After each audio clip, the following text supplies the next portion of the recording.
ടുനെറ്റ് news കാലാവസ്ഥാ വാർത്തയിലേക്ക് സ്വാഗതം. കേരളത്തിന് മുകളിൽ ചക്രവാതച്ചുഴി രൂപപ്പെട്ടതായും ഇതേ തുടർന്ന് ഇന്നു മുതൽ ഒറ്റപ്പെട്ട വേനൽ മഴയ്ക്ക് സാധ്യതയുള്ളതായും സ്വകാര്യ കാലാവസ്ഥാ നിരീക്ഷണ വിഭാഗമായ മെറ്റ്ബീറ്റ് വെതർ. കേരളത്തിന് മുകളിൽ 1.5 കിലോമീറ്റർ ഉയരത്തിലായാണ് ചക്രവാതച്ചുഴി രൂപപ്പെട്ടിരിക്കുന്നത്. ഇന്ത്യൻ മഹാസമുദ്രത്തിലേക്ക് അറബിക്കടലിൽ നിന്ന് ആഗോള മഴപ്പാത്തിയായ MJO ഇന്നോ നാളെയോ പ്രവേശിക്കും. ഇവയുടെ സ്വാധീനഫലമായാണ് മഴ ലഭിക്കുകയെന്നാണ് നിരീക്ഷണം. തെക്കൻ കേരളത്തിലും മധ്യ കേരളത്തിലും മഴ സാധ്യതയുണ്ട്. വടക്കൻ കേരളത്തിൽ പകൽ ഭാഗിക മേഘാവൃതവും ചിലയിടങ്ങളിൽ വൈകിട്ട് ചാറ്റൽ മഴയോ ഇടത്തരം മഴയോ ലഭിക്കുകയും ചെയ്തേക്കും.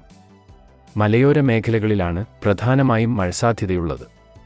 തിരുവനന്തപുരം, കൊല്ലം, പത്തനംതിട്ട, ആലപ്പുഴ, കോട്ടയം ജില്ലകളിൽ മഴ സാധ്യതയുണ്ടെന്നാണ് മെറ്റ്ബീറ്റ് വെതറിലെ നിരീക്ഷകർ പറയുന്നത്.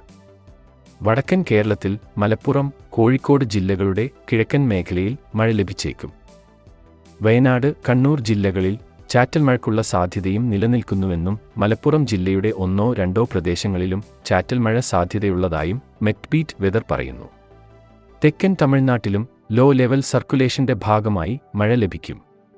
തമിഴ്നാട്ടിലെ തിരുനെൽവേലി, കന്യാകുമാരി ജില്ലകളിലും തെക്കൻ കർണാടകയിലെ ചില പ്രദേശങ്ങളിലും മഴ സാധ്യതയുണ്ടെന്നും മെറ്റ്ബീറ്റ് വെതർ അറിയിച്ചു.